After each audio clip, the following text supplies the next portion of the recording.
Praise the lord. మీ అందరికీ మన రక్షకుడు ప్రభు అయిన యేసుక్రీస్తు వారి నామంలో వందనాలు. దేవుడు ఈరోజు మన ఆరాధనలో మనందరం కలుసుకొని ప్రభువుని ఆరాధించుకోవడానికి ప్రభు మనకిచ్చినటువంటి గొప్ప కృపకై దేవునికి మనం వందనస్తులమై ఉన్నాం. చిన్న ప్రార్థన చేసుకొని ఆరాధన ప్రారంభించుకుందాం.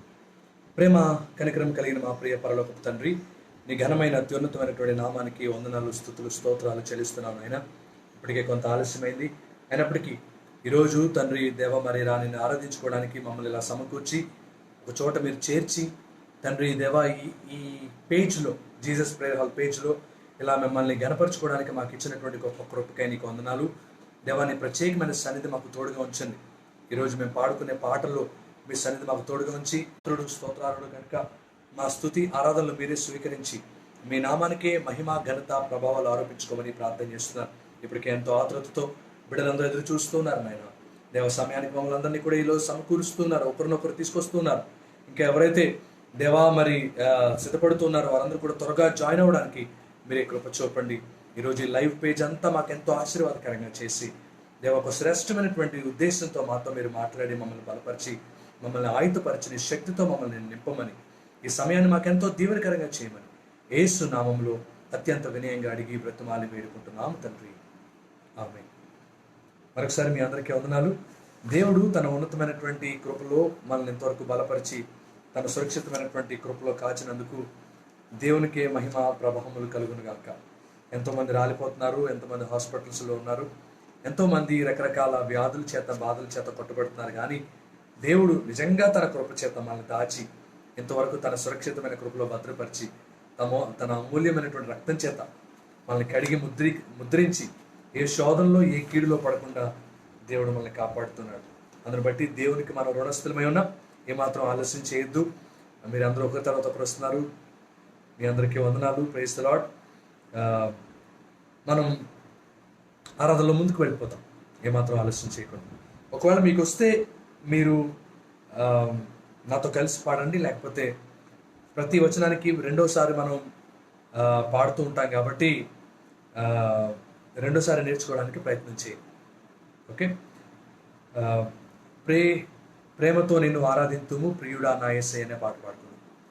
ప్రేమతో నిన్ను ఆరాధింతును, ప్రేమతో నిన్ను ఆరాధింతును ప్రియుడా నా యేసయ్య. ప్రేమతో నిన్ను ఆరాధింతును, ప్రేమతో నిన్ను ఆరాధింతును. మేఘ స్తంభమై ఉన్నానంటివే, అగ్ని స్తంభమై ఉన్నానంటివే. మేఘ స్తంభమై ఉన్నానంటివే, అగ్ని స్తంభమై ఉన్నానంటివే. శ్రమ వెంబడి శ్రమలొచ్చినా నిన్ను విడువను మరువనంటివే. శ్రమ వెంబడి శ్రమలొచ్చినా నిన్ను విడువను మరువనంటివే. ప్రేమతో నిన్ను ఆరాధింతును, ప్రేమతో నిన్ను ఆరాధింతును ప్రియుడా నా యేసయ్య. ప్రేమతో నిన్ను ఆరాధింతును, ప్రేమతో నిన్ను ఆరాధింతును. కన్న తల్లిలా ఆదరించితివే, కన్న తండ్రిలా జాలి చూపితివే. కన్న తల్లిలా ఆదరించితివే, కన్న తండ్రిలా జాలి చూపితివే. కన్నవారైనా నన్ను మరచినా కరుణ చూపి నన్ను మరువనంటివే. కన్నవారైనా నన్ను మరచినా కరుణ చూపి నన్ను మరువనంటివే. ప్రేమతో నిన్ను ఆరాధింతును, ప్రేమతో నిన్ను ఆరాధింతును ప్రియుడా నా యేసయ్య. ప్రేమతో నిన్ను ఆరాధింతును, ప్రేమతో నిన్ను ఆరాధింతును. నీ చేతిలో నన్ను చెక్కుకొంటివి, నీ సాక్షిగా నిలుపుకొంటివి. నీ చేతిలో నన్ను చెక్కుకొంటివే, నీ సాక్షిగా నిలుపుకొంటివే. నిందలొచ్చి నే నిరసిల్లినా, నీ ఆత్మతో నన్ను నడుపుచుంటివే. నిందలచ్చేనే నిరసిల్లినా, నీ ఆత్మతో నన్ను నడుపుచుంటివే. ప్రేమతో నిన్ను ఆరాధింతును, ప్రేమతో నిన్ను ఆరాధింతును. ప్రియుడా నా యేసయ్యా, ప్రేమతో నిన్ను ఆరాధింతును. అమ్మ నాన్నతో ఆరాధింతును, అక్క చెల్లితో ఆరాధింతును. అమ్మ నాన్నతో ఆరాధింతును, అక్క చెల్లితో ఆరాధింతును. అన్నదమ్ములతో ఆరాధింతును, అన్ని వేళలా ఆరాధింతును. అన్నదమ్ములతో ఆరాధింతును, అన్ని వేళలా ఆరాధింతును. ప్రేమతో నిన్ను ఆరాధింతును, ప్రేమతో నిన్ను ఆరాధింతును. ప్రియుడా నా యేసయ్యా, ప్రేమతో నిన్ను ఆరాధింతును, ప్రేమతో నిన్ను ఆరాధింతును. మరొక పాట పాడి ప్రభుని ఆరాధించుకుందాం.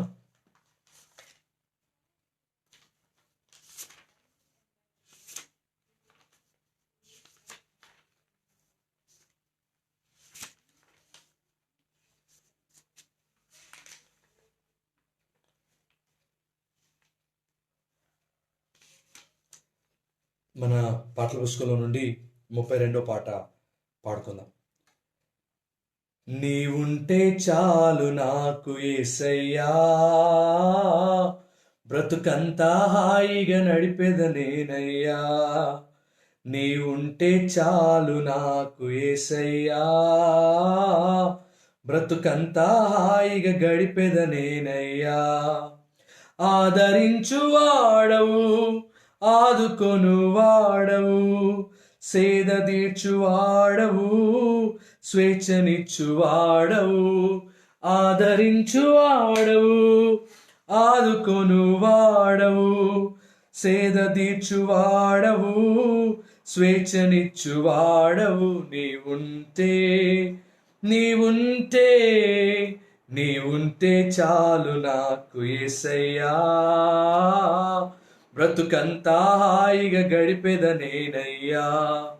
నీవుంటే చాలు నాకు యేసయ్యా,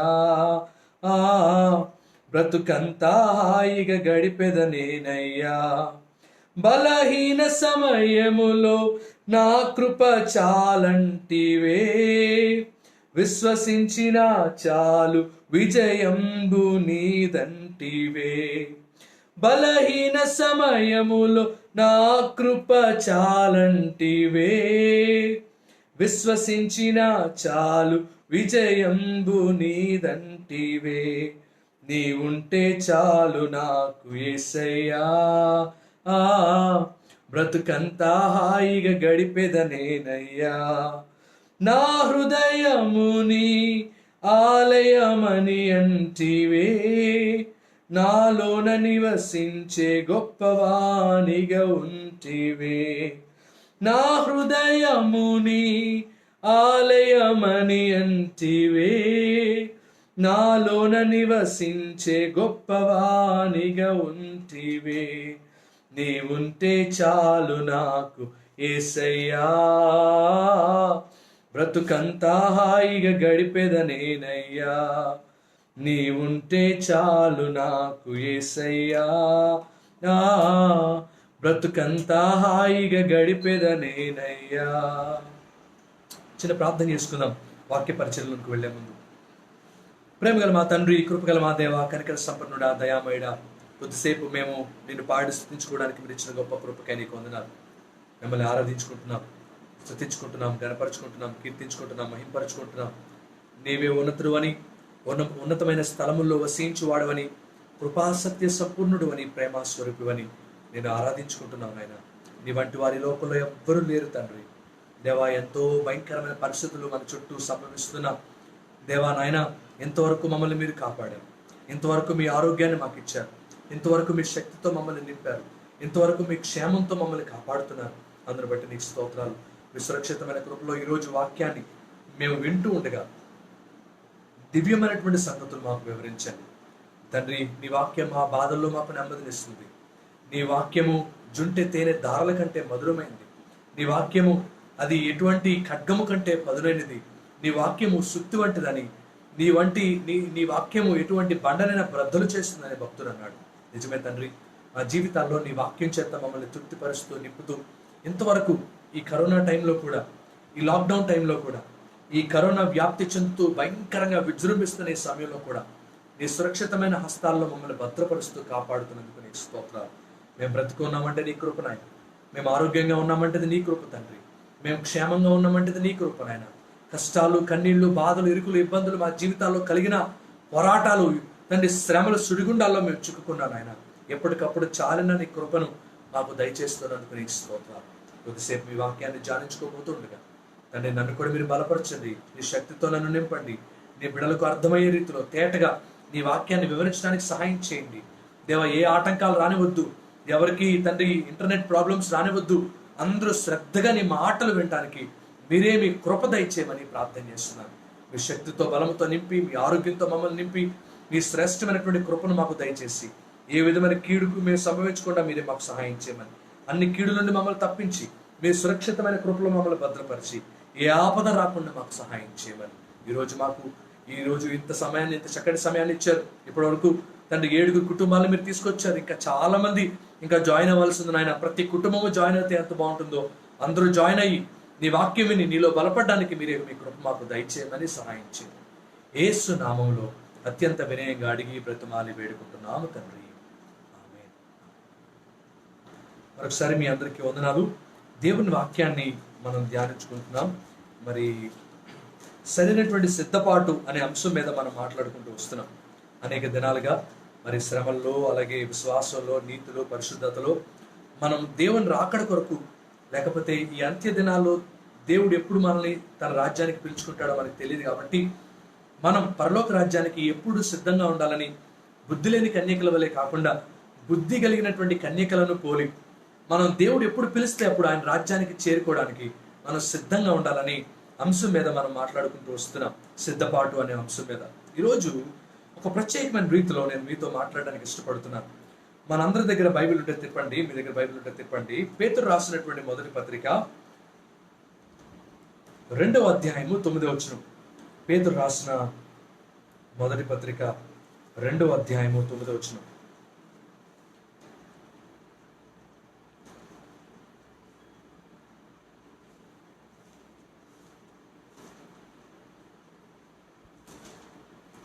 పేతురు రాసిన మొదటి పత్రిక 2వ అధ్యాయము 9వ వచనం. నేను చదువుతున్నాను, జాగ్రత్తగా వినండి. అయితే మీరు చీకటి నుండి ఆశ్చర్యకరమైన తన వెలుగులోనికి మిమ్మల్ని పిలిచిన వాని గుణాతిశయములను ప్రచురము చేయ నిమిత్తము ఏర్పరచబడిన వంశమును, రాజులైన యాజక సమూహమును, పరిశుద్ధ జనమును, దేవుని సొత్తునైన ప్రజలనై ఉన్నారు.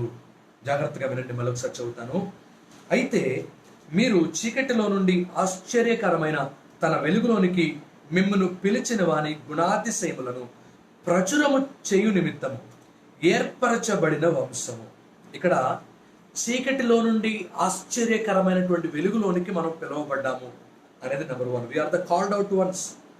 చీకటిలో నుండి ఆశ్చర్యకరమైన తన వెలుగులోనికి మిమ్మును పిలిచిన వాని గుణాతిశయములను ప్రచురము చేయు నిమిత్తం మనం చీకటిలో నుండి ఆశ్చర్యకరమైన వెలుగులోనికి పిలువబడ్డాం.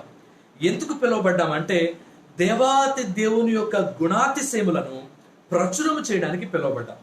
2వది కదా. 3వది, మనము సామాన్యమైనటువంటి వారం కాదు, మనము ఏర్పరచబడిన వంశము. 3వది. 4వది, రాజులైన యాజక సమూహము. 5వది, పరిశుద్ధ జనము, దేవుని సొత్తైనటువంటి ప్రజలనై ఉన్నాము అంటాడు. ఇక్కడ దేవుని వాక్యంలో పేతురు చెప్పేటువంటి చక్కటి విషయం ఏంటంటే, సంఘంలో ఉన్నటువంటి వారు, రక్షణ పొందినటువంటి వారు, ఏర్పాట్లు అంటే దేవుని ఏర్పాట్లు ఉన్నటువంటి వారు, దేవుని చేత పిలువబడిన వారు సామాన్యులు కారు. వారు రాజులు, వారు యాజక సమూహము. దేవుని ఏర్పాటు వారి మీద ఉంది. దేవుని చేత వారు ప్రత్యేకింపబడిన వారు, దేవుని చిత్తానుసారంగా ఈ లోకంలో నుండి, చీకటిలో నుండి వేరు చేయబడిన వారు అని ఇక్కడ పేతురు ఎంతో చక్కగా వివరిస్తున్నాడు. ఈ వాక్యం వింటున్న మీరు, నేను, మనం అందరం కూడా ఈ కోహకు ఎందుకే చెందుతాం. మనందరం దేవుని చేత ఏర్పరచబడినటువంటి వంశం, రాజులైన యాజక సమూహం, పరిశుద్ధ జనం, ఆయన సొత్తు. మనల్ని మనం పుట్టించుకోలేదు, దేవుడే మనల్ని పుట్టించాడు. మనల్ని మనం తల్లి గర్భంలో పెట్టుకోలేదు, దేవుడే మనల్ని మన తల్లి గర్భంలో పెట్టాడు. మనల్ని ఈ స్థాయికి మనం తెచ్చుకోలేదు, దేవుడే మనల్ని ఈ స్థాయికి తీసుకొచ్చాడు. మనల్ని మనం రక్షించుకోలేదు, ప్రభువే తన రక్తాన్నిచ్చి తన కుమారుని యొక్క శిలువ మరణ పునరుత్థానం ద్వారా మనకు రక్షణ దయచేశాడు. సో మన జీవితంలో కలిగినటువంటి ప్రతిదీ దేవుని కృపావరమే, దేవుని దయ, దేవుడు పెట్టిన భిక్ష, దేవుని కనికరం, దేవుని జాలి, దేవుని సహాయం. మనకంటూ మనది ఏమీ లేదు. కేవలం దేవుని కృపను బట్టి పుట్టాం, కేవలం దేవుని కృపను బట్టి బ్రతుకుతున్నాం, కేవలం దేవుని కృపను బట్టి ఇలాగ కొనసాగుతున్నాం, కేవలం దేవుని కృపను బట్టి రక్షింపబడ్డాం. మరి ఇలాంటి మనం స్వార్థంతో లేకపోతే లోకానుసారంగా మనం జీవించడం న్యాయమేనా? బైబిల్లో మనం ఒక సందర్భాన్ని జ్ఞాపకం చేసుకుంటే, దెర్ ఇస్ ఎ టైం, ఒక టైం ఉంది, ఒక సమయం ఉంది బైబిల్లో. ఈ సమయంలో God was never complaining about us. దేవుడు ఒక్కసారి కూడా మన గురించి కంప్లైంట్స్ ఏం చేయట్లా. There is a time, there is a single time in whole creation. సృష్టించబడినటువంటి మొదలు ఇప్పటి వరకు దేవుడు మానవుల విషయమై అభ్యంతరం చెప్పినటువంటి సందర్భం కేవలం ఒక్క సందర్భమే. ఆ సందర్భం ఏంటో, దానికి కారణం ఏంటో ఈరోజు మనం ధ్యానం చేసుకుందాం. There is only one time దేవుడు అసలు హీ హ్యాస్ నో కంప్లైంట్స్. ఆయన ప్రతి దినము భూమి మీదకి వచ్చి ఆయన బిడ్డలతో ఆయన గడిపి ఆయన వెళ్ళేవాడు, ఆయన వారితో సంభాషించేవాడు అని ఉంది బైబిల్లో. దేవుడు భూమి మీదకి రావడం అంటే అది సామాన్యమైన విషయం కాదు. దేవుడు తన ప్రజలతో అనుదినము మాట్లాడడం అంటే అది సామాన్యమైన విషయం కాదు. But he was so happy that he was coming to this world every day. He was talking to his children every day. ఆయన వారితో, తన పిల్లలతో సంభాషిస్తున్నాడు, ఆయన తన పిల్లలతో మాట్లాడుతున్నాడు, ఆయన తన పిల్లలతో గడుపుతున్నాడు. Every day is a beautiful day because God is coming to this earth. దేవుడే భూమి మీదకి వచ్చి తన పిల్లలతో గడిపినటువంటి రోజులు భవిష్యత్తులో ఎప్పుడైనా ఉన్నాయా? దేవుడు మానవుల విషయంలో ఒక్క అభ్యంతరం కూడా చెప్పకుండా, ఒక్క విషయంలో కూడా బాధపడకుండా ఐఎమ్ హ్యాపీ అబౌట్ యూ అని చెప్పిన సందర్భం ఎప్పుడైనా ఉందంటే ఒకటే ఉంది. అది ఎప్పుడంటే ఆదాము అవ్వ పాపం చేయకముందు. Once they started sinning, there are only complaints from God. ఒక్కసారి పాపం చేయడం మొదలుపెట్టిన తర్వాత పాపం అంచెలంచెలుగా కరోనా వైరస్ చైనాలో ప్రారంభమై ఈరోజు ప్రపంచం అంతా విస్తరించినట్లుగా పాపం పెరుగుతూనే ఉంది, కానీ దానికి ఇక ముగింపు లేదు. ఆ రోజు మొదలుకొని ఈ రోజు వరకు పాపం పెరుగుతూనే ఉంది, విస్తరిస్తూనే ఉంది, అభివృద్ధి చెందుతూనే ఉంది. There is not a single time that God is happy about human kind. మానవుల విషయమై దేవుడు సంతోషించిన సందర్భం దాని తర్వాత ఒక్కసారి కూడా లేదు. కానీ అంతకు ముందు మాత్రం he was so happy with Adam and Eve. ఆదాము అవ్వ విషయంలో దేవుడు చాలా సంతోషించాడు. వాళ్ళతో సంతోషంగా గడిపేవాడు, వాళ్ళతో ప్రతి దినము వచ్చి వాళ్ళతో గడిపేవాడు, వాళ్ళతో మాట్లాడేవాడు. వాళ్ళ విషయమై ఆయనకి ఏ అభ్యంతరాలు లేవు. ఈరోజు ఈ సిద్ధపాటు అనేటువంటి అంశం మీద మనం మాట్లాడుకునే సందర్భంలో నిజంగా ఆ రోజుల్లోకి మనం వెళ్ళిపోతే ఎంత బాగుంటుంది. దేవుడు ఏర్పాటు చేసుకున్నాడు కదా, దేవుడు మనల్ని ప్రత్యేకపరుచుకున్నాడు కదా, దేవుడు మనల్ని పరిశుద్ధులుగా చేశాడు కదా, దేవుడు మనల్ని చీకటిలో నుండి ఆశ్చర్యకరమైనటువంటి వెలుగులోకి మనల్ని నడిపించాడు కదా. మరి ఇన్ని మేళ్లు చేసినటువంటి దేవునికి మనలో కంప్లైంట్స్ లేకుండా ఉన్న జీవితాన్ని చూపించగలిగితే ఎంత బాగుంటుంది. అసలు ఆదాము జీవితంలో ఉన్నటువంటి ప్రత్యేకమైనటువంటి లక్షణాలు ఏంటి? ఆదాము అవ్వ విషయంలో దేవుడు అంత సంతోషించడానికి వాళ్ళలో ఉన్నటువంటి ప్రత్యేకమైనటువంటి కోణాలు ఏంటి? ఎందుకు వాళ్ళ దగ్గరికి వచ్చి వాళ్ళతో మాట్లాడుతూ వాళ్ళతో సహవాసం చేస్తూ ఉండే అంత గొప్ప మనసు వాళ్ళల్లో ఏముంది? దేవుడు ఎప్పుడు గొప్పవాడే, కానీ వాళ్ళల్లో ఏముంది? What is so special in them? వాళ్ళలో ఉన్నటువంటి కొన్ని లక్షణాలు ఏంటి అనేది ఈరోజు వాక్యం ద్వారా మనం ధ్యానిద్దాం. నెంబర్ వన్, ఆదాము అవ్వ విషయంలో దేవుడు తీసుకున్నటువంటి కొన్ని పనులు, దేవుడు చేసినటువంటి కొన్ని పనులు. నెంబర్ 1, మొట్టమొదటిది, దేవుడు ఆదాముని అవ్వని సృష్టించినప్పుడు, లేదా ఆదాముని దేవుడు సృష్టించినప్పుడు 6వ రోజు సృష్టించాడు. మొట్టమొదటి రోజున, 2వ రోజున, 3వ రోజున, 4వ రోజున, 5వ రోజున, 6వ రోజున, అలాగా 6 రోజుల పాటు దేవుడు తన సృష్టి క్రమాన్ని జరిగిస్తూ వచ్చాడు. 6వ రోజున దేవుడు ఆదాముని సృష్టించాడు. ఈరోజు దీన్ని బట్టి మనం నేర్చుకోగలిగినటువంటి గొప్ప పాఠం, మొట్టమొదటి పాఠం ఏంటంటే, దేవుడు మనల్ని ఎలా చూడాలనుకుంటున్నాడు, మన మన మన మన మనం దేవుడి దృష్టిలో ఎలా ఉండాలని దేవుడు కోరుకుంటున్నాడు అని మనం ఒకసారి ఆలోచిస్తే, మనం చెట్ట చివర ఉండడం, మనం తగ్గించుకొని ఉండడం, మనం దేవుడి విషయంలో నమ్మకంగా ఉండడం దేవుడి చిత్తం. లేదా ఇంకా కొంచెం లోతుగా వెళ్ళాలంటే, అసలు దేవుడి చిత్తం ఏంటి? దేవుడు ఏం చేయాలని ఆదాముని 6వ రోజు సృష్టించాడు అంటే, 6వ రోజున ఆదామును సృష్టించడానికి గల కారణం, దేవుడు ఆదాముని చెట్ట చివర పెట్టాలని ప్రయత్నం చేశాడు అని అనుకోవచ్చు. లేకపోతే దీనికి ఎలాగ మనం అర్థం చేసుకోవచ్చు అంటే, ఆదాము ఆఖరి ఉండడం దేవుని చిత్తం. ఇంకా చక్కగా అర్థం చేసుకోవాలంటే నేను ఎలా చెప్పొచ్చు, దేవుడు సమస్తాన్ని సృష్టించి అప్పుడు ఆదామును సృష్టించాడు. ఒకవేళ ఆదాముని దేవుడు మొట్టమొదటి రోజునే సృష్టిస్తే, ఒకవేళ ఆదాము ఏమనేవాడంటే, దేవా, ఈ సృష్టి అంతటికీ చేయడానికి నేను కూడా నీకు సహాయపడ్డాను కదా, నేను కూడా నీకు ఆలోచనలు చెప్పాను కదా, కాబట్టి దీనిలో నీకు ఎంత పాలుందో నాకు అంతే పాలుంది. నువ్వు సృష్టి చేయడానికి ఎంత చక్కగా ఆలోచన చేసి చక్కగా చేశావో, నేను నీ పక్కన ఉండబట్టేగా నువ్వు ఎంత సృష్టిని ఎంత చక్కగా చేయగలిగావు అని చెప్పేవాడేమోనని దేవుడు ఏం చేశాడంటే ఆదాముని చిట్ట చివర చేశాడు. ఒకవేళ ముందు చేసి ఉంటే, నేనే దేవుడికి సలహాలు ఇచ్చాను, నా వల్లే దేవుడు ఆకాశంలో సూర్యుని అక్కడ పెట్టాడు, నా వల్లే దేవుడు ఈ ఎర్త్ని ఇలా తయారు చేశాడు, నా వల్లే దేవుడు మూన్ని తయారు చేశాడు, నా వల్లే దేవుడు చెట్లను తయారు చేశాడు, ఈ యాపిల్కి షేప్ పెట్టమని చెప్పింది నేనే, ఈ మ్యాంగోకి షేప్ పెట్టమని చెప్పింది నేనే, ఈ నిమ్మకాయకి షేప్ పెట్టమని చెప్పింది నేనే, ఈ నిమ్మకాయకి టేస్ట్ తీసుకురమ్మని చెప్పింది నేనే, ఈ మ్యాంగోకి టేస్ట్ తీసుకురమ్మని చెప్పింది నేనే అని చెప్పేవాడేమో మానవుడు. బికాస్ మ్యాన్ మనస్తత్వం, అంటే మనిషి మనస్తత్వం ఎట్లా ఉంటుందంటే, ఏమీ లేకపోయినా తనను తాను హెచ్చించుకునే స్వభావం మానవుల్లో ఉంటుంది. ఏమీ లేకపోయినా నేను గొప్ప, నలుగురు మన గురించి గొప్ప అని చెప్పకపోయినా మన గురించి మనం గొప్ప అని చెప్పుకుంటాం. నేను చాలా మంచోడండి, నేను అందరికీ సహాయపడతానండి, నేను నలుగురికి మేలుకరంగా ఉంటానండి, నేను లేకపోతే ఏమీ లేదండి. ఇది మనిషి యొక్క నైజం. కానీ దేవుడు ఒకవేళ మానవుడు ఏ సందర్భంలో నేను తాను హెచ్చించుకుంటాడేమో అని చెప్పి దేవుడు ఆదాముని 6వ రోజు చెట్ట చివరి రోజున దేవుడు మానవుడిని సృష్టించాడు. లేకపోతే ఈ సృష్టి అంతట్లో కూడా నాకు పాలుందని చెప్పుకునేవాడేమో మానవుడు. ఈరోజు ఈ వాక్యం వింటున్నటువంటి మీతో దేవుడు ఒక మాట మాట్లాడుతున్నాడు. ఆదాము కాలంలో దేవుడు ఆదాము విషయంలో he was so happy because he was so humble. ఈరోజు నీ జీవితంలో ఆ తగ్గింపు ఉందా చెప్పండి. ఈరోజు సూటిగా మనం ప్రశ్న వేసుకుందాం, ఆర్ వి రియలీ హంబుల్? నేను చాలా కాలం క్రితం ఒక చిన్న వీడియో చూశాను, బహుశా మీరు కూడా చూసే ఉంటారు. మన జీసస్ ప్రేయర్ హాల్ గ్రూప్లో కూడా నేను చాలా సందర్భాల్లో ఆ స్టోరీని షేర్ చేశాను. ఒకరోజు ఒక పాస్టర్ గారు విమానంలో ప్రయాణం చేసుకుంటూ వస్తున్నారట. ఈ విమానం ప్రయాణం చేసుకుంటూ వెళ్తుంది. మొత్తానికి విమానం దిగిన తర్వాత మీటింగ్ జరిగే ప్లేస్కి పాస్టర్ గారు వచ్చారు వాక్యం ప్రకటించడానికి విమానంలో. సరే, ఆయన వచ్చిన తర్వాత వాక్యానికి స్టేజ్ మీదకి వెళ్లే ముందు ఒకసారి బాత్రూమ్కి వెళ్దాం, రిఫ్రెష్ అవుదాం అని చెప్పి లోపలికి వెళ్ళారు, బాత్రూమ్ లోపలికి. ఈలోపు బాత్రూమ్ నుంచి ఒక ఆవిడ చీపిరి పట్టుకొని ఒక చేత్తో చీపిరి, ఇంకొక చేత్తో ఫినాయిల్ డబ్బా పట్టుకొని రెండింటిని తీసుకొని బయటకు వస్తుంది. పాస్టర్ గారిని చూసి వెంటనే రెండింటిని పక్కన పెట్టి ఆయనకి నమస్కారం పెట్టిందట. అమ్మా వందనాలమ్మా అన్నారు పాస్టర్ గారు. ఈలోపు ఆమె అందట, పాస్టర్ గారు, నేను ఏ విమానంలో అయితే వచ్చానో మీరు ఆ విమానంలోనే వచ్చారు అయ్యారు, లేదా మీరు ప్రయాణం చేసిన విమానంలో నేనే వచ్చాను అయ్యారు అంటే ఆయన చాలా ఆశ్చర్యపోయాడట. ఒక చేత్తోనేమో చీపిరి ఉంది, బాత్రూమ్లు కడిగే చీపిరి, ఇంకొక చేత్తోనేమో ఫెనాయిల్ డబ్బా ఉంది. ఈ రెండు పట్టుకున్న ఆమె నాతో కలిపి ఈమె కూడా ఇక్కడికి వచ్చిందా? అదేంటి ఈ విచిత్రం?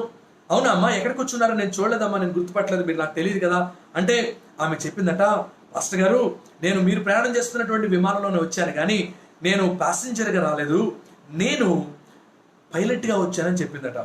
ఆశ్చర్యపోయాడు పాస్టర్ గారు.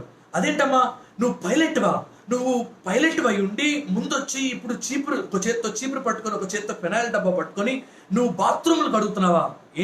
ఏంటమ్మా అంటే, పాస్టర్ గారు, ఏమి లేదండి, నాకు నెక్స్ట్ ఫ్లైట్కి కొన్ని గంటల టైం ఉంది. ఈలోపు ఎవరో చెప్పారు, పలానా చోట మీటింగ్ జరుగుతుందని చెప్పారు. సరే, ఈలోపు వచ్చి కొద్దిసేపు వాక్యం విని తిరిగి నేను వెళ్ళిపోయి మళ్ళీ నెక్స్ట్ ట్రిప్లో నేను జాయిన్ అవుదాం అనుకున్నాను.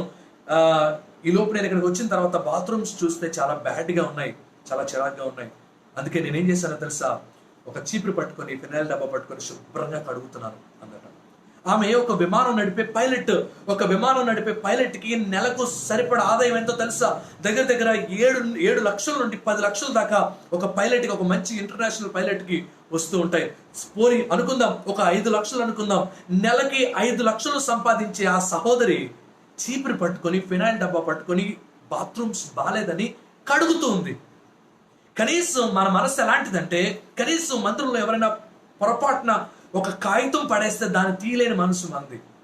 కానీ ఆమెకి ఎంత గొప్ప మనసు ఇచ్చాడు చూడండి. ఈరోజు సూటిగా మిమ్మల్ని ఒక ప్రశ్న అడుగుతాను. మనం ఎవరు అంత సంపాదించట్లేదు, మనకెవరికి అంత గొప్ప ఆర్థిక స్థితి లేదు. Are we really humble like her?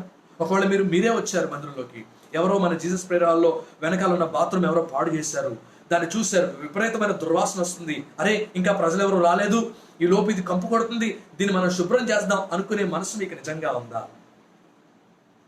మీరు నాకు కనపట్లేదు, కానీ మిమ్మల్ని మీరే ప్రశ్న వేసుకోండి. Just question your self. కుర్చీలు బాగోలేదని సరి చేసేవాళ్ళు ఎంతమంది, సాపలు ఇంకా వేయలేదని వేసేవాళ్ళు ఎంతమంది, ఇంకా దుమ్మగా ఉందని చీపులు పట్టుకొని తుడిచేవాళ్ళు ఎంతమంది? We have to question our self. మనలో నిజంగా దేవుడు కోరుకునేది తగ్గింపు. ఈరోజు మనలో ఉంటే నిజంగా దేవుడు వాటిని బట్టి సంతోషిస్తాడు. దేవుడు ఒకవేళ మొట్టమొదటి రోజునే తయారు చేసేవాడేమో ఆదామును కూడా.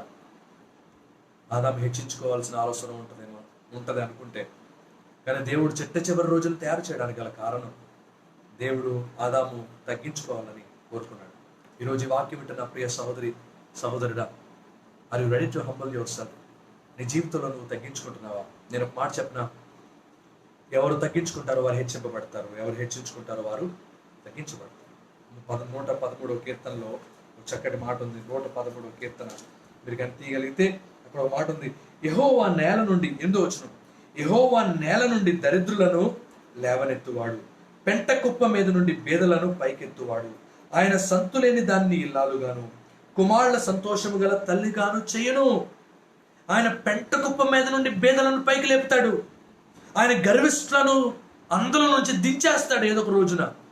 మన గర్వమే మనల్ని నష్టపరుస్తుంది, మన అహంకారమే మనల్ని నేలకు కూలుస్తుంది, మన దగ్గర ఉన్న సమస్తాన్ని తీసివేస్తుంది. మన గర్వం మనల్ని దిక్కుమాల స్థితిలోకి తీసుకెళ్ళిపోతుంది. అది తగ్గించుకుంటే నువ్వు ఈరోజు దేని స్థితిలో ఉన్నా, నువ్వు ఈరోజు ఏమీ లేని వాడిగా ఉన్నా, ఈరోజు నువ్వు సర్వం కోల్పోయినా, there will be a day he is going to raise you up. ఒక ఉన్నతమైన శిఖరానికి, ఒక ఉన్నతమైనటువంటి పరిస్థితిలోకి దేవుడు నువ్వు తీసుకెళ్తాడు.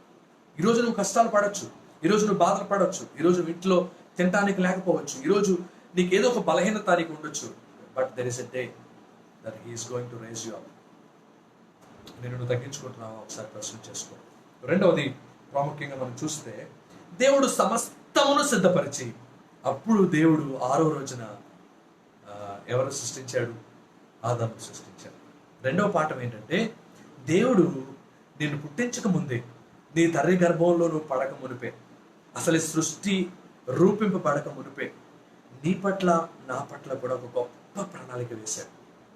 నమ్మిన వారు దేవునికి స్తోత్రం చెప్పండి గట్టి. డౌట్ లేదు. 2030వ సంవత్సరంలో ఒకవేళ దేవుని రాకపోతే ఆ రోజు నువ్వు ఏం చేయాలో కూడా దేవుడు ఇప్పుడే ప్రణాళిక వేశాడు. 6 రోజులకి కావలసినటువంటి ఆహారాన్ని దేవుడు సమకూర్చి, చెట్లను దేవుడు సమకూర్చాడు, గాలిని దేవుడు సిద్ధపరిచాడు, సూర్యుడిని దేవుడు సిద్ధపరిచాడు, చంద్రుడిని దేవుడు సిద్ధపరిచాడు కదా, త్రాగడానికి నీళ్లు దేవుడు సిద్ధపరిచాడు, తినడానికి ఆహారం దేవుడు సిద్ధపరిచాడు, అన్నిటినీ సిద్ధపరిచి అప్పుడు దేవుడు ఆదామును సృష్టించాడు. He does have a plan for you. దేవుడు రెండవదిగా మనం ఆలోచిస్తే, దేవుడు ఒక ఉన్నతమైనటువంటి చిత్తాన్ని నీ కొరకు ముందుగానే ఏర్పాటు చేశాడు. నేను ఈ మధ్య కాలంలో చాలా వైరల్ అవుతుంది, మన గ్రూప్లో కూడా నేను షేర్ చేశాను. మీలో చాలా మంది ఆమెన్ అని కూడా రాశారు. ఒకవేళ మీరు ఎవరన్నా చూడకపోతే ఒకసారి మళ్ళీ తిరిగి మీకు జ్ఞాపకం చేస్తాను. 2015 సంవత్సరంలో ఒక షిప్లో, ఒక కంటైనర్లో ఒక అతను మెడికల్ సప్లైస్ అంతా కూడా ప్యాక్ చేశాడు. అది 2020 కరోనా టైంకి ఉపయోగపడాలనేది దేవుని యొక్క ఉద్దేశం. క్రైస్తవం 2020లో కరోనా టైంలో 2016లో ప్యాక్ చేసినటువంటి ప్రోడక్ట్స్ ఉపయోగపడతాయని వాటిని 2015లోనే మెడికల్ ఫెసిలిటీస్, మెడికల్ సప్లైస్ అన్నిటినీ కూడా దేవుడు సిద్ధపరిచాడు 2015లో. మీరు ఆ స్టోరీ చూశారు కాబట్టి దాని గురించి నేను చెప్పట్లేదు. ఈరోజు నీ గురించి 2021లో నువ్వు నీ పరిస్థితి ఏంటో దేవునికి తెలుసు. 2022లో నీ జీవితంలో ఏం జరుగుతుందో దేవునికి తెలుసు. 2023లో ఏం జరగబోతుందో దేవునికి తెలుసు. ఆ రోజు 2023 ఇదే రోజున నీకు ఏం కావాలో కూడా దేవుడు ఇప్పుడే సిద్ధపరిచాడు. ఇప్పుడు కాదు, ఎప్పుడో సిద్ధపరిచాడు. He has made everything clear. నీ లైఫ్ గురించి ఈ రోజు నువ్వు ఆలోచిస్తున్నావు, కానీ నీ లైఫ్ గురించి దేవుడు జగత్తు పునాది వేయబడక మునిపే ఏర్పాటు చేశాడు. He has a plan for you. He has a great thinking for you. నీ జీవితంలో దేవుడు ఒక గొప్ప ఏర్పాటు చేశాడు.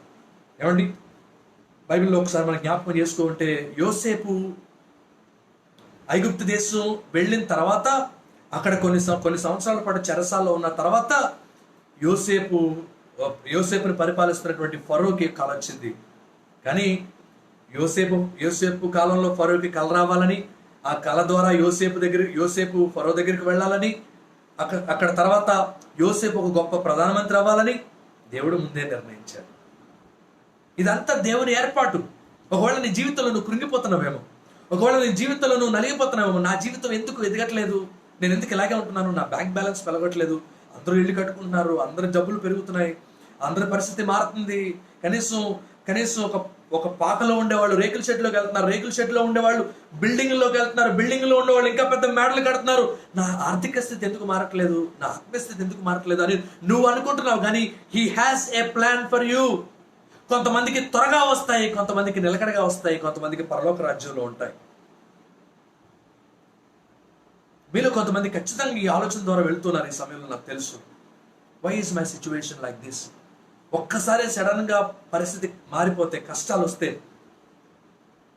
10,000 ఇచ్చేవాళ్ళు లేరే, ఒక 5,000 ఇచ్చేవాళ్ళు లేరే, ఒక 1,000 రూపాయలు సహాయం చేసేవాళ్ళు లేరే అని బాధలో ఉన్న వాళ్ళు బహుశా చాలా మంది ఉండొచ్చు. But remember one thing, God does have a plan for you. నీ పట్ల దేవుడు ఒక ఉద్దేశాన్ని కలిగి ఉన్నాడు, ఒక ఆలోచన కలిగి ఉన్నాడు. దేవా, ఆ ఉద్దేశం ఏంటో నాకు బయలుపరచు అని చెప్తే దేవుడు తగిన కాలమందు ఆయన తన కృపను మెండుగా మీకు దయచేస్తారు. మూడవది జాగ్రత్తగా మనం గమనిస్తే, దేవుడు 6 రోజులు తన సృష్టిని సృష్టించిన తర్వాత 7వ రోజు పరిశుద్ధమైనటువంటి రోజు, లేదా ఆదివారంగా మనం ఈరోజు పిలుస్తాం. ఆ రోజుల్లో విశ్రాంతి దినంగా వారు దేవుడిని ఆరాధించేవారు. సో విశ్రాంతి దినం 7వ రోజున దేవుడు విశ్రాంతి దినంగా దేవుడు కేటాయించాడు. సో ఇప్పుడు 7వ దినం విశ్రాంతి దినం. 7వ దినాన్న ఏ పని చేయకూడదు. 7వ దినం పరిశుద్ధంగా ఆచరించాలి, దేవుడి పాదాల దగ్గర గడపాలి, ఎన్ని పనులున్నా వాటన్నిటిని పక్కన పెట్టి ప్రభు దగ్గరికి రావాలి. 7వ దినం విశ్రాంతి దినం. ఇప్పుడు 5 రోజులు దేవుడు సృష్టిని తయారు చేశాడు, 6వ రోజున దేవుడు మానవుడిని తయారు చేశాడు, 7వ రోజున దేవుడు విశ్రాంతి తీసుకున్నాడు. ఈ క్రమం మనందరికీ కూడా వర్తిస్తుంది. సోమవారం నుండి శనివారం వరకు మనం అన్ని పనులు చేసుకోవచ్చు, అన్ని పనుల్లో మనం బిజీగా ఉండొచ్చు. ఆఖరి రోజు ఆదివారానికి వచ్చేసరికి, 7వ రోజుకి వచ్చేసరికి మాత్రం మనం ఖచ్చితంగా లైవ్లోకి కానీ దేవుని మందిరానికి కానీ రావాలి. ఈరోజు ఎంతమంది వచ్చారు? అందరూ వచ్చారా? జీసస్ ప్రేయర్ హాల్లో ఉన్న వాళ్ళు అందరూ ఈరోజు లైవ్లోకి వచ్చారా? అందరూ దేవుని మందిరంలో లేదా దేవుని వాక్యాన్ని వింటున్నారా అంటే చాలా తక్కువనే చెప్పాలి. నేనైతే ఇక్కడ 9 అనే నెంబర్ చూస్తున్నాను. అంటే కేవలం 9 మంది మాత్రమే ఈరోజు ఈ వాక్యాన్ని చూస్తున్నారు. 9 కుటుంబాలు మాత్రమే ఈ వాక్యాన్ని చూస్తున్నారు. మరి మిగిలిన వాళ్ళందరూ ఎక్కడున్నారు? మరి వాళ్ళకి ఆరాధన అంటే పట్టదా? వాళ్ళకి ఆరాధన తెలీదా? ఈరోజు ప్రభువుని ఆరాధించే రోజు మనం ప్రభు పాదాల దగ్గర గడపాలి అనే భయం లేదా వాళ్ళకి? చెప్పండి. మనం ఆదివారం మందిరానికి వెళ్ళాలి. ఇప్పుడున్న పరిస్థితిని బట్టి మందిరం తెరిచే అవకాశం లేదు కాబట్టి కనీసం లైవ్లో కన్నా వచ్చి ఈరోజు దేవుడు నాతో ఏం మాట్లాడతాడు, నేను ఈరోజు దేవుని కొరకు ప్రత్యేకించుకోవాలి. ఈరోజు ఎన్ని పనులున్నా దాన్ని పక్కన పెట్టుకోవాలి. ఒకవేళ ఎంత పెద్ద ఆఫీసర్ నన్ను పిలుస్తున్నా నేను రానని చెప్పాలి. దేవుని వాక్యం తర్వాతే నాకు ఏదైనా. నేను నిన్నగాక మొన్న ఈ కష్టకాలంలో అసలు ఉద్యోగాలే చాలా మంది ఇవ్వట్లేదు, కానీ ఒక తమ్ముడికి ఉద్యోగం వచ్చింది బెంగళూరులో. అతని జీతం ఎంతో తెలుసా? 40,000, 40,000. ఉద్యోగాలు లేవు, ఉన్న ఉద్యోగాలే తీసేస్తున్నారు. ఈ తమ్ముడికి ఉద్యోగం వచ్చింది, కొత్త ఉద్యోగం. అయితే వాళ్ళు అన్నారంటే ఒక షరతు పెట్టారంట, ఆదివారం కూడా నువ్వు పనిచేయాలి, ఆదివారం కూడా నువ్వు పనిచేయాలి. దాదాపు 20 మంత్స్ నుంచి, అంటే దాదాపు 2 years నుంచి అతను ఎదురు చూస్తున్నాడు ఉద్యోగం కోసం. రాక రాక రాక రాక ఇప్పుడు వచ్చింది ఉద్యోగం. ఇప్పుడు వాళ్ళు ఒక షరతు పెట్టారు. ఏమన్నా అన్నారంటే, అయ్యా నువ్వు మా దగ్గర ఉద్యోగం చేయాలంటే నువ్వు ఆదివారం ఖచ్చితంగా రావాలి. అతను అన్నాడట ఒకటే మాట, నాకు చిన్నప్పటి నుండి నేను నేర్చుకున్నటువంటి భక్తి ఒకటేనండి, 6 రోజులు మీ కొరకు ఎంత కష్టమైనా నేను పడతాను. పొద్దు నుంచి సాయంత్రం వరకు మీ దగ్గర పెట్టుకోండి, అవసరమైతే రాత్రి 12ంటికి పంపించండి, ఓకే నేను కష్టపడతాను, గొడ్డు చాకరీ చేస్తాను మీ దగ్గర, ఎంత కష్టమైన పడతాను. ఆదివారం మాత్రం ఒక్క పని కూడా నాకు చెప్పదు, మీకు ఇష్టమైతే పని చేస్తాను, లేకపోతే లేదు. వాళ్ళు ఆలోచించుకున్నారు, 4 రోజులు టైం తీసుకున్నారు. 4 రోజులు టైం తీసుకొని ఆఖరికి ఏమని డిసైడ్ చేసుకున్నారంటే, నువ్వు ఎంత కష్టపడడానికి నీలో కమిట్మెంట్ ఉంది కాబట్టి ఖచ్చితంగా నేను మిమ్మల్ని తీసుకుంటాను, ఎందుకంటే దేవుడు భయం నీలో మాకు కనపడుతుందని చెప్పి అన్యజనుల కంపెనీ వాళ్ళు అతను తీసుకోవడానికి ఇష్టపడ్డారు. రేపు ఉదయం అతను బయలుదేరి బెంగళూరు వెళ్తున్నాడు. ఎంత అద్భుతం చూడండి. ఈరోజు ఒక మాట నేను చెప్పి ముందుకు వెళ్తాను. ప్రియ సహోదరి సహోదరులారా, మీరు దేవునికి మొట్టమొదటి స్థానం ఇస్తే దేవుడు మీ జీవితంలో మిమ్మల్ని ఎప్పటికీ ఆశీర్వదిస్తాడు. ఈ కరోనా టైంలో ఆరాధనలు సరిగ్గా జరగట్లేదని లైవ్లోకి ఎప్పుడోకప్పుడు చూద్దాంలే, అది అక్కడ రికార్డెడ్గా ఉంటుంది కదా అనుకొని లెక్క లేకుండా, ప్రార్థన సరిగ్గా చేసుకోకుండా, ఆదివారం అనే భయం కూడా లేకుండా, కొంతమంది స్నానాలు చేయకుండా, కొంతమంది సిద్ధపడకుండా, కనీసం ఎప్పుడో 11ంటికి లైవ్ కదా అని అప్పటి వరకు సిద్ధపడకుండా నిర్లక్ష్యంగా ఒకవేళ ఉంటున్నారేమో. ఈ సమయంలో మిమ్మల్ని అందరూ నేను హెచ్చరిస్తున్నాను, గద్దిస్తున్నాను. మీరందరూ సరి చేసుకోవాలని ఆశపడుతున్నాను. దయచేసి ప్లీజ్ బీ కేర్ఫుల్. ఆదివారం మంది కాదు, మీరు 6 రోజులు ఏమైనా చేయండి, ఆదివారం మాత్రం ఖచ్చితంగా మనం మందిరంలో గడపాల్సిందే, లేకపోతే లైవ్లో ఉండాల్సిందే, దేవుని వాక్యం దగ్గర మన సమయాన్ని కేటాయించాల్సిందే. అంతే. మీకు ఇష్టం వచ్చినప్పుడు మీరు వచ్చి వాక్యం వింటానికి కాదు ఇది. దేవుని వాక్యం ఇక్కడ వెల్లడి చేస్తున్న సమయంలోనే మీరు అక్కడ వాక్యం వినాలి, కూర్చోవాలి. అంతే. మీరు అక్కడ కూర్చొని వాక్యం వినాలి. మీ కుటుంబాలతో భయభక్తులు కలిగి ఉండాలి. మీరు స్నానాలు చేసి లైవ్లోకి వచ్చి కూర్చోవాలి. మీరు సిద్ధపడి మందిరానికి రావాలి. సిద్ధపడి మీ ఇంట్లో రెడీగా వచ్చి ఫోన్ల ముందుకు వచ్చి కూర్చోవాలి. ఈరోజు చాలా పరిశుద్ధమైన రోజు, జాగ్రత్తగా పాటించాలి మనం. నేను ఇంతకుముందు చెప్పినట్టు గుర్తు, ఎరిక్ లిడిల్ అనేటువంటి ఒక అతను చాలా కాలం క్రితం ఒక ఎథ్లెట్గా ఉన్నాడట. అతను ఈ పరుగు పందాల్లో పోటీ చేయడానికని వెళ్ళాడు. అయితే అతని పరుగు పందెం ఆదివారం వచ్చిందట. 200 మీటర్స్ రేస్లో 100 మీటర్స్ రేస్లో పరుగు పందెం ఆదివారం వచ్చిందట. ఆదివారం వస్తానడట, నేను ఆదివారం అయితే పరుగు పెట్టనన్నాడట.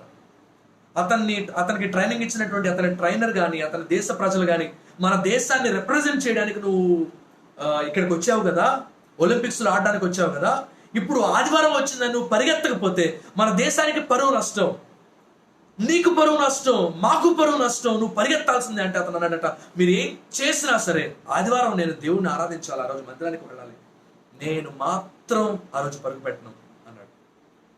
చేసేదేమి లేక ఆ పరుగు పందెం అతని పేరు తీసేశారు. తర్వాత 2 రోజులు గడిచిన తర్వాత 400 మీటర్ల పరుగు పందెం జరుగుతూ ఉంటే ఆ రోజు ఈ వీళ్ళ దేశం తరపున పరిగెత్తే వాళ్ళు ఎవరు లేక అధికారి ఇతని దగ్గరికి వచ్చి అడిగాడు, అయ్యా నువ్వు 100 మీటర్ల పరుగు పందెంలో నువ్వు ఎలాగో పరిగెత్తలేదు, కనీసం పార్టిసిపేట్ చేశారు అనే పేరు కోసమైనా దీంట్లో నువ్వు పార్టిసిపేట్ చేస్తావా 400 మీటర్లలో పరుగు పందెంలో అంటే అతను ఓకే అన్నాడట. అతనికి తెలుసు అతను 400 మీటర్ల పరుగు పందెం పరిగెత్తలేడని.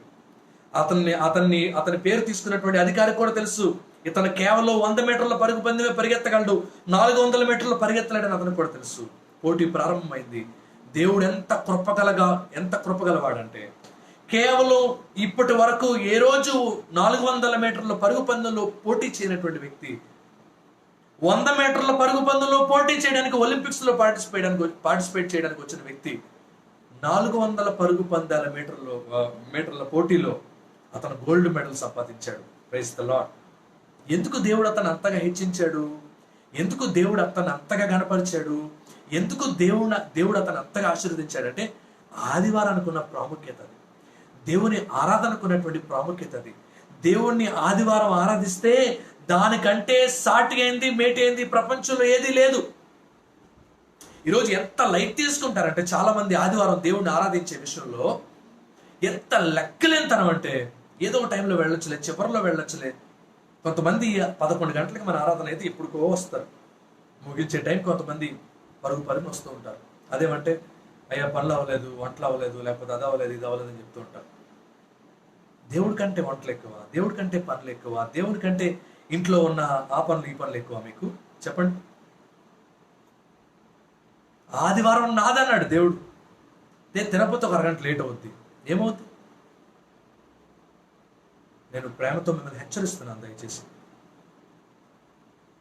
మన ఆదాముతో దేవునికి కంప్లైంట్లు లేకపోవడానికి కారణం ఏంటంటే he was talking to him everyday. కారణం ఏంటంటే విశ్రాంతి దినాన్ని విశ్రాంతి దినంగా ఆచరించాడు. ఈరోజు నేను ఒక మాట చెప్తాను, మీరేమనుకోనంటే, ఒకవేళ మనం ఆదివారాన్ని క్రమంగా ఆచరించకపోతే దాని తీవ్రమైన పర్యవసానాలు చాలా తీవ్రంగా ఉంటాయి, చాలా తీవ్రంగా ఉంటాయి. బైబిల్లో చిన్న ఉదాహరణ, 70 రోజులు, 70 వారాలు, 70 ఆదివారాలు దేవుని ప్రజలు ఇజ్రాయేలీలట విశ్రాంతి దినాన్ని ఆచరించలేదట. 70 ఆదివారాలు, 70 వీక్స్, 70 విశ్రాంతి దినాలు వాళ్ళు ఆచరించలేదు. ఏం జరిగింది దాని పర్యవసానం అంటే, దేవుడు 70 సంవత్సరాలు వారి జాతిని బబులోను సామ్రాజ్యానికి అప్పగించాడు.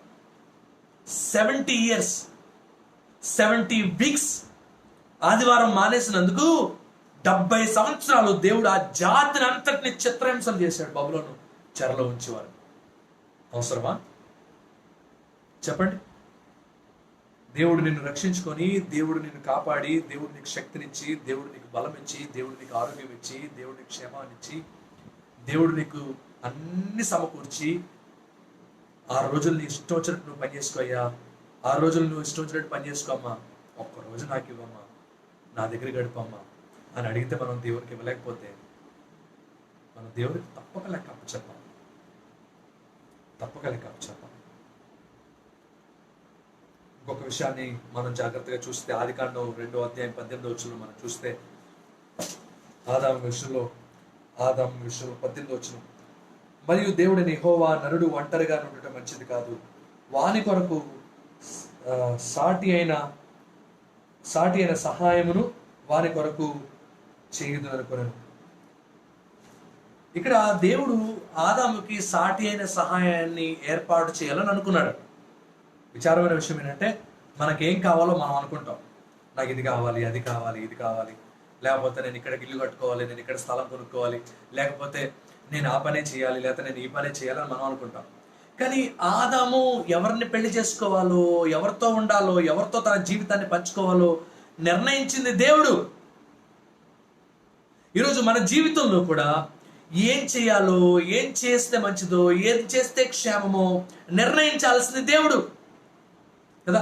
మనం పిల్లలకి పెళ్లిళ్ళు చేసే సమయంలో తొందరపడి మా కులమా కాదా, నచ్చిన రంగు ఉందా లేదా, లేకపోతే ఎత్తు సరిపోద్దా లేదా, లేకపోతే వెనకాల డబ్బు ఉన్నాయా లేదా, కట్నం ఉన్నాయా లేదా, ఇవన్నీ చూసుకుంటారు పెళ్లి సమయాల్లో.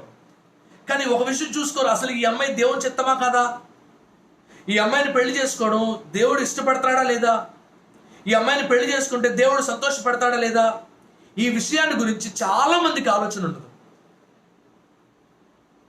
ఈరోజు దేవుడిని మెప్పించాలంటే దేవుడు మెచ్చినట్టు జీవించాలి, మనం మెచ్చినట్టు కాదు. నిజంగా నేను సేవలోకి రావడం నాకు ఇష్టం లేదు.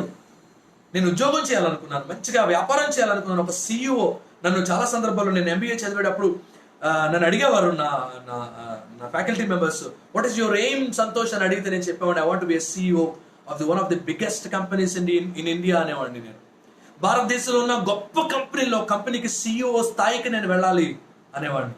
మా టీచర్లు అనేవారు, you will be one day అనేవారు, ఒకరోజు నువ్వు ఖచ్చితంగా అవుతావు నువ్వు అని అనేవాళ్ళు. CEO అంటే ఇక అంతకు మించిన స్థాయి లేదనమాట కంపెనీలో.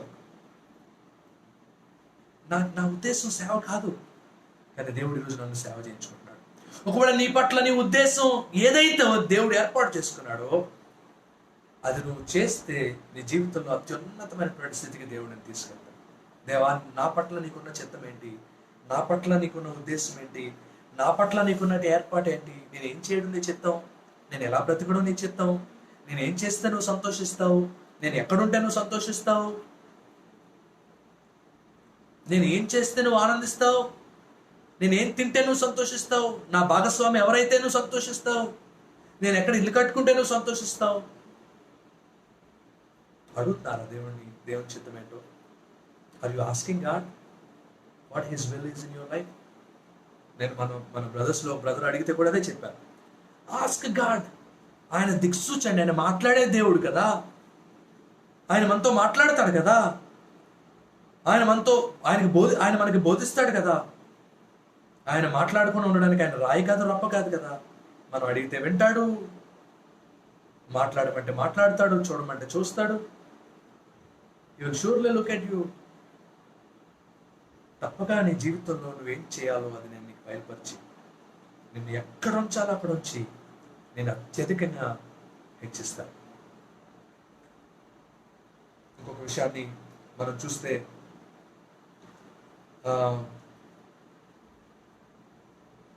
ఆదాము ప్రక్కటెముకల్లో ఒక ఎముకను తీసి ఆ ఎముకతో దేవుడు స్త్రీని నిర్మించాడని బైబిల్లో ఉంది. ఆదాము ప్రక్కటెముకలలో ఒక ఎముకను తీసి ఆ ఎముకతో దేవుడు స్త్రీని నిర్మించాడు. సో ఆదాము నిద్ర లేచాడు, మత్తు నుంచి బయటికి విడుదల పొందాడు. విడుదల పొందిన తర్వాత లేచి చూసుకున్నాడు. బహుశా ఆపరేషన్ జరిగింది కాబట్టి ప్రక్కటెముకలో ఒక ఎముక లేదని అతనికి బహుశా అర్థమై ఉండొచ్చు, లేదా దేవుడు అతనికి చెప్పుండి ఉండొచ్చు. అక్కడ ఒక పాట పాడుతున్నాడు, నా ఎముకలలో ఎముక, నా మాంసములో మాంసం, ఇది నరులలో నుండి తీయబడిన కనుక ఇది నారీ అనబడింది. మనమైతే ఏమంటామంటే, ప్రభా ఇంత పెద్ద ఆపరేషన్ చేశావు, నా ఎముకలో నుండి ఒక ఎముక తీసావు, మరి ఇంత తీసినప్పుడు కనీసం నాకు ఒక్క మొక్కైనా చెప్పొచ్చు కదా, ఒక మాట అయినా చెప్పొచ్చు కదా నాకు. నాకు ఒక మాట చెప్తే ఏం పోయింది? ఎవరైనా మనకు చెప్పకుండా ఏదైనా చేస్తే వెంటనే మనకి బాధ వచ్చేస్తుంది, వెంటనే మనం ఎదురు ప్రశ్న వేస్తాం. కొన్నిసార్లు మన జీవితంలో ఏది ఎలా జరగాలి అలా జరగాలంతే. ఇలా ఎందుకు జరిగింది మనం ప్రశ్నించలేం. ఈ కరోనా ఎందుకు వచ్చింది మనం ప్రశ్నించలేం. మనకి ఎందుకు ఈ ప్రాబ్లం వచ్చింది మనం ప్రశ్నించలేం. మనకెందుకు ఈ బాధ కలిగింది మనం ప్రశ్నించలేం. ఏమో దాని వెనకాల దేవుని ఆశీర్వాదం ఏముందో మనకు తెలియదు. ఈరోజు ఒక ప్రాబ్లంను బట్టి కృంగిపోయి, ఒక ప్రాబ్లంను బట్టి నలిగిపోయి, ఒక ప్రాబ్లంను బట్టి దేవుడిని ప్రశ్నించి, ఒక ప్రాబ్లంను బట్టి దేవుడి మీద సనిగి, ఒక ప్రాబ్లంను బట్టి దేవుడి మీద విసుక్కుంటున్నామంటే దేవుని యొక్క సార్వభౌమ చిత్తానికి మనం లోబడినట్లే అర్థం. ఈరోజు దేవుని చిత్తానికి సంపూర్ణంగా మిమ్మల్ని మీరు సమర్పించుకున్నారా? దేవుని యొక్క సార్వభౌమ అధికారం కింద మీరు సంపూర్ణంగా ఒప్పుకున్నారా? చెప్పండి. ఒకవేళ మీ జీవితంలో ఒక నష్టమే కలిగిందండి, ఒక ప్రాబ్లం వచ్చింది, ఈ వారంలోనే వచ్చింది మీకు ఒక ప్రాబ్లం, ఒక భయంకరమైన పరిస్థితి నీ జీవితంలో ఎదురైంది, ఒక భయంకరమైన కష్టం నీ జీవితంలో ఎదురైంది, ఒక బాధ, ఒక వేదన, ఒక అనారోగ్యం, లేకపోతే ఒక శ్రమ, ఒక ఆర్థిక బాధ ఏదో వచ్చింది నీ జీవితంలో. Have you question God, why lord, why this to me alone? నాకే ఎందుకు ఈ బాధ, నాకే ఎందుకు ఈ శ్రమ, నాకే ఎందుకు ఇబ్బంది? అలాగానే మనం దేవుని ప్రశ్నించామంటే దేవుని సార్వభౌమ అధికారానికి మనం లోబడినట్లే అర్థం. నేను ఒక ఇంట్లో ప్రార్థన చేయడానికి వెళ్ళాను. ఆ ఇంట్లో ఒక చిన్న సమస్య ఏంటంటే వాళ్ళ కుమార్తె విషయంలో ఒక చిన్న సమస్య, వాళ్ళ కుటుంబంలో ఒక సమస్య. నేను వాక్యం చెప్తూ ఒక మాట అన్నాను. సమ్ టైమ్స్ నేను ఒక మాట చెప్పాను, ఆ వాక్యాన్ని మీకు జ్ఞాపకం చేస్తాను. తీయండి ఒకసారి. రోమిలికి రాసిన పత్రిక 5వ అధ్యాయం 3వ వచనం. రోమిలికి రాసిన పత్రిక 5వ అధ్యాయం 3వ వచనం.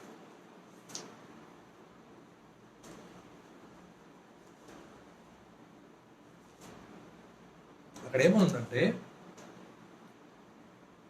అంతేకాదు శ్రమలు ఓర్పును, ఓర్పు పరీక్షను, పరీక్ష నిరీక్షణను కలుగుజేయునని ఎరిగి శ్రమలు యందు అతిశయపడుదుము. శ్రమలు ఎవరికి ఇష్టం ఉంటుంది? ఎవరికి ఇష్టం ఉండదు. బాధ ఎవరికి ఇష్టం ఉంటుంది? ఎవరికి ఇష్టం ఉండదు. అయితే పౌలు అంటున్నటువంటి చక్కటి మాట ఏంటంటే, మనకి కలిగే శ్రమ మనలో ఓర్పును తీసుకొస్తాయి. శ్రమ ఓర్పును తీసుకొస్తాయి. ఈ ఓర్పు గొప్ప పరీక్ష. ఈ ఓర్పులోనే నీ భక్తి ఏంటో, నీ నీతి ఏంటో, నీ పరిశుద్ధత ఏంటో, నువ్వు ఎంత భక్తిపరుడువో, నువ్వు ఎంత భక్తిపరురాలువో బయటపడిపోతుంది. ఈ శ్రమ నిజంగా ఒక పరీక్ష, ఒక టెస్ట్.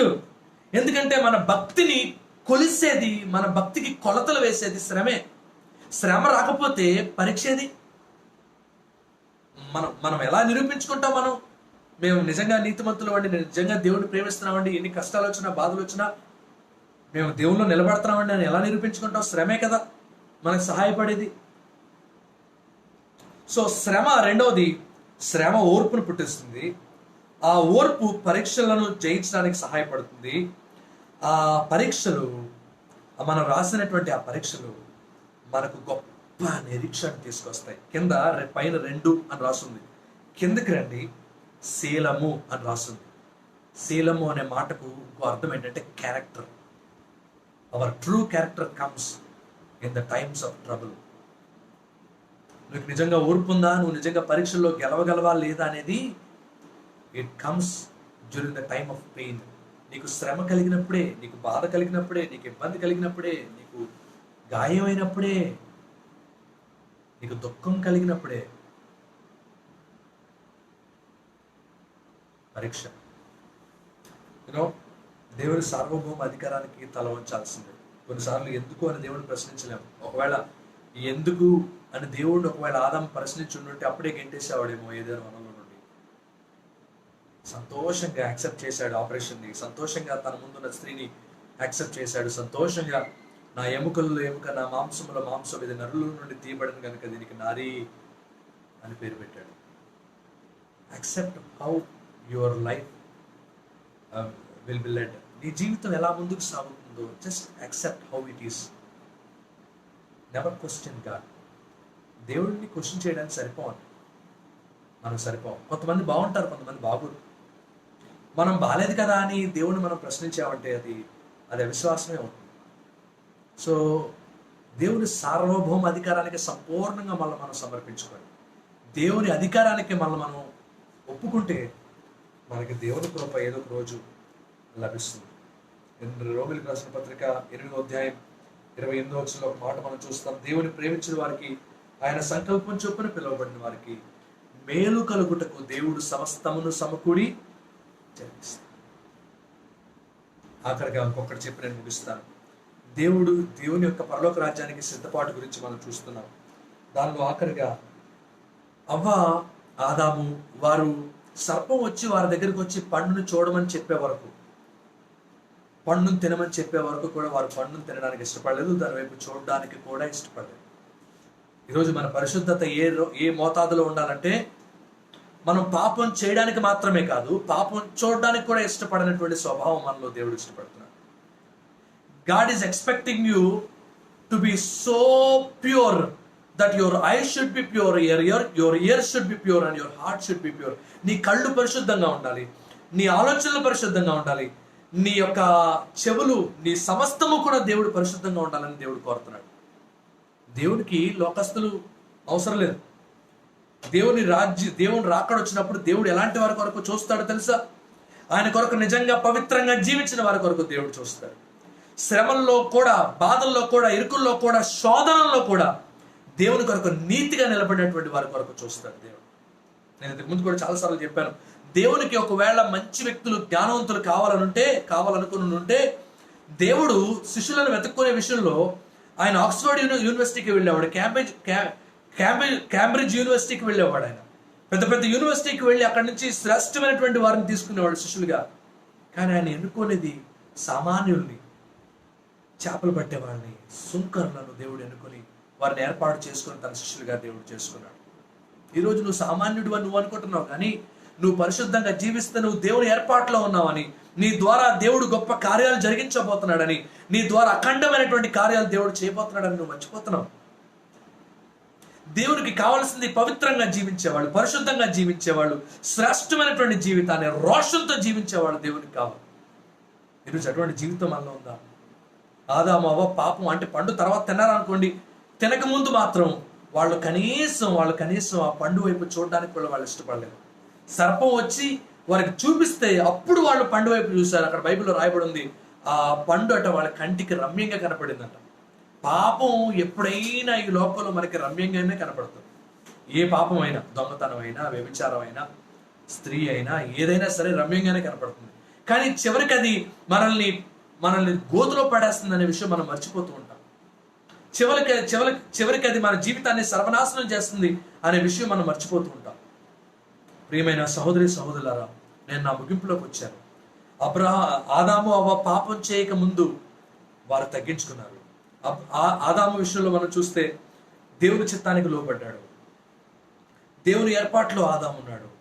ఆదాము అవ్వ ఇద్దరు వారు చూడమంటే తప్ప, అపవాది వచ్చి వారిని ప్రేరేపిస్తే తప్ప, అపవాది వారిని బలవంతం చేస్తే తప్ప వారు అప్పటి వరకు ఆ పండును కూడా చూడలేదు. వారి పవిత్రతను వారు కాపాడుకున్నారు. మన జీవితంలో కూడా మన భక్తిని మనం కాపాడుకుంటే ఏమో ప్రభు రాకడ వస్తే మనం కూడా ఎత్తపడతాం, లేకపోతే ఈ లోకంలో విడవబడతాం. సిద్ధపాటుతో ఉండండి ఈ సంఘం అంతా. దేవుని రాకడ ఎప్పుడు వస్తే అప్పుడు మరి ఎత్తపడడానికి, వాళ్ళ దేవుని పిలుపు ఎప్పుడు వస్తే అప్పుడు ఎత్తపడడానికి మీరు సిద్ధంగా ఉండండి. కాలం మన చేతిలో లేదు, సమయం మన చేతిలో లేదు, అనారోగ్యం మన చేతిలో లేదు, ఆరోగ్యం మన చేతిలో లేదు. ఏం చేయకపోయినా, నేను ఒక పేపర్లో ఒక స్టేట్మెంట్ చూస్తాను, ఎవరో ఒక సినిమా హీరోయిన్ ఎవరో ఒక స్టేట్మెంట్ ఇచ్చారు, నేను ఎక్కడికి ఇంట్లోంచి బయటికి వెళ్ళలేదు, ఇంట్లోనే ఉన్నాను, అయినా సరే మా ఇంట్లో అందరికీ కరోనా వచ్చిపోయిందని చెప్తుంది. వాళ్ళు మీరు ఎంత జాగ్రత్తగా మీరు కాపాడుకున్నా మిమ్మల్ని మీరు, there will be a time we have to face it. So కాబట్టి ఏమో కీడించి మేలించాలంటారు కదా, వాళ్ళు మనకు వచ్చినా రాకపోయినా మన ప్రభు ఎప్పుడు వస్తాడో మనకు తెలియదు. కాబట్టి దాని కొరకు సిద్ధపడి ఉంటే ఆయన ఎప్పుడు వస్తే అప్పుడు ఆయన పిలుపుకి సిద్ధంగా ఉండొచ్చు. ఆయన ఎప్పుడు పిలిస్తే అప్పుడు ఆయన దగ్గరికి వెళ్ళిపోవచ్చు. అట్టి కృప దేవుడు మనకు అనుగ్రహించదు కనుక God bless you. చిన్న ప్రార్థన చేసుకుందాం, ప్రార్థనతో ముగించుకుందాం. మహాపరిశుద్ధుడా, ప్రేమగల మా తండ్రి, కృపగల మా దేవ, కనికర సంపన్నుడా, దయామయుడ, ఈ ప్రపంచంలో నువ్వు ఇచ్చినటువంటి సమయం ఒకటే నాయన, అది ఆదాము అవ్వ ఉన్న కాలం. ఆ రోజుల్లో ప్రతి దినము భూమి మీదకి వచ్చి వారితో గడిపి వెళ్ళేవారు అట. దేవా, వారి పాపం చేయకుండా తండ్రి దేవ ఉన్నంత కాలం వారితో మీరు గడిపారు. కేవలం నిన్ను ఈ ప్రపంచానికి మాకు దూరం చేస్తుంది మా పాపమే నాయన. మా మీదకు ఉగ్రత తీసుకొస్తుంది మా పాపమే తండ్రి. ఈరోజు పాపంలో ఉండి మేము దేవా నీ కృపను, మీ ప్రేమను మేము పొందుకోలేకపోతున్నాం ఆయన. నేను సహాయం చేయండి. మీ కృపను అత్యధికంగా పొందుకోవడానికి మీరు సహాయం చేయండి.